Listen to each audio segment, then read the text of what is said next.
ពេលខ្លះខ្ញុំព្យាយាមធ្វើនេះធ្វើនោះសរសេរនេះសរសេរនោះអីចឹងថតឡើងទៅព្រឹកព្រៀងអត់សូវដែរតពេលដាក់មកក្តាំងថតចាប់ឆាយកាប់ដាវយកហ្មង viral ជងាប់ផ្ទុះបានកន្លះលាន view បាន1លាន view អីចឹងអើយចេះមានដែរណាខ្ញុំបានស្ដាប់ podcast មួយរបស់ DJ ណាជាមួយនឹងអុកញ៉ាខុនឈុនតារាតាក់ទងជាមួយនឹងការធ្វើអាជីវកម្មជាមួយនឹងធ្វើ marketing អីណាមានកន្លែងមួយដែលខ្ញុំចាប់អារម្មណ៍ដែលគាត់និយាយតាក់ទងជាមួយនឹងសំណាងនៅក្នុងពេលធ្វើ marketing បានន័យថាពេលខ្លះពេលធ្វើ marketing ធ្វើអីល្អហើយប៉ុន្តែឧទាហរណ៍ថ្ងៃហ្នឹងចៃដន្យមានរឿងមួយផ្ទុះដល់អញ្ចឹងទៅវាដូចវាថា keep អា momentum របស់ marketing របស់យើងអីចឹងណាវាអាចរៀងដូចវាថាបើយើងនិយាយទៅតាក់ទងមួយសំណាងអញ្ចឹង clear របស់គាត់និយាយថា marketing ហ្នឹងមិនប្រកាសថាយើងឆ្នៃបានល្អបំផុតហើយដឹងតែ hit ទេវាជួនកាលអាវ៉ាន់ខ្លះដូចខ្ញុំនិយាយវីដេអូនេះអញ្ចឹងគឺកាត់ត5នាទីហ្នឹងហ្មងឥឡូវ20ជាងហើយជួនកាលអាណាដែលយើងព្រៀងឡើងមានប្រូមានអីវាទៅជាអត់មើលអញ្ចឹងវា marketing វាមិនមែនថាពឹងលើសំណាងទាំងស្រុងទេណាតែការខិតខំប្រឹងប្រែងទៅការគិតទៅការកំណត់នេះដែរប៉ុន្តែកត្តាសំណាងក៏ជាកត្តាមួយនៅក្នុងភាពជោគជ័យរបស់ marketing campaign ដែរ Can I tell you a secret អូខេអញ្ចឹងគាត់ក៏បាននិយាយដែរសំណាងក៏ជាកត្តាមួយនៅក្នុង marketing campaign ដែរ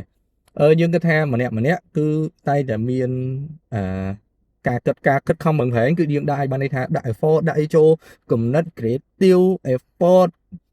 campaign strategy នេះនោះដាក់ចូលច្រើនអស់ហើយអញ្ចឹងអាសំណាងបន្តិចហ្នឹងក៏វាជាផ្នែកមួយដែរបានន័យថានៅពេលខ្លះបើសិនជាថ្ងៃហ្នឹងចៃដន្យដោយគាត់និយាយយ៉ាងមានរឿងអីទុកប្រាវមួយមនុស្សម្នានាំទៅមើលអីគេអីផ្សេងអស់ដល់ពេលអញ្ចឹងគេផ្លិចអាការផ្សព្វផ្សាយរបស់យើងអញ្ចឹងនៅពេលខ្លះពេលដាក់ទៅបឹម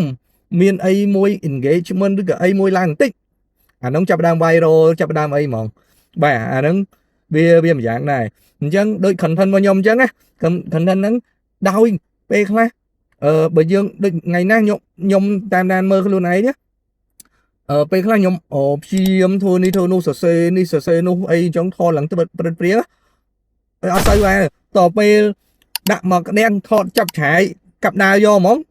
viral ជងាប់ផ្ទុះបានកន្លះលាន view បាន1លាន view អីចឹងអើយចេះមានដែរណាបាទអញ្ចឹងអាហ្នឹងក៏ខ្ញុំធ្លាប់និយាយដែរនៅក្នុងការថតរូបណាការថតរូបសំណាងក៏ជាផ្នែកមួយដែរបានន័យថាពេលខ្លះមានឱកាសបាទមានឱកាសហើយមានសមត្ថភាពមានអីហើយប៉ុន្តែសំណាងមិនដល់ក៏វាអាចអត់បានរូបដែរឬក៏អត់បាន champion អត់បានរង្វាន់អត់បានអីដែរដល់ពេលសំណាងដល់មិនបាច់ចាំបាច់អីមកលៀមអាហ្នឹងក៏វាម្យ៉ាងដែរអាហ្នឹងតាក់ទងមួយថតរូបហើយ marketing ក៏ដូចគ្នាអញ្ចឹងហើយខ្ញុំឃើញវាច្រើនណា